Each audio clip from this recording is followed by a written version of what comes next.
আজকে খাবো ঝাল ঝাল আলুর চপ, সেজন্য ৩টা আলু নিয়ে নিলাম। আলুগুলোকে মাঝখান থেকে কেটে নিয়ে প্রেসারের মধ্যে দিয়ে দেবো, কারণ এগুলো আমরা সিদ্ধ করে নেব।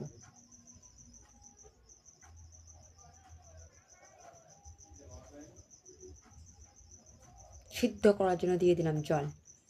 সিদ্ধ করতে দিয়ে এদিকে আমরা শুকনো লঙ্কাগুলোকে ভেজে কড়া করে নেব। ভেজে নিলাম, তারপর ভেজে নেব কাঁচা লঙ্কা, কারণ এগুলো আমরা ঝাল ঝাল করে খাবো। কাঁচা লঙ্কা শুকনো লঙ্কা রেডি।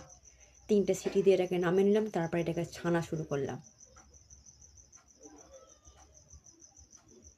এর মধ্যে দিয়ে দিলাম লবণ, তারপর দিয়ে দিলাম শুকনো লঙ্কা, দিয়ে এটা ভালো করে মেখে নেব।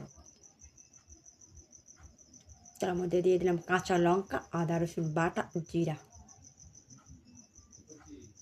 এবার একটা কড়াইয়ের মধ্যে তেল দিয়ে নিলাম, তার মধ্যে এটাকে দিয়ে ভাজা ভাজা করে নেব।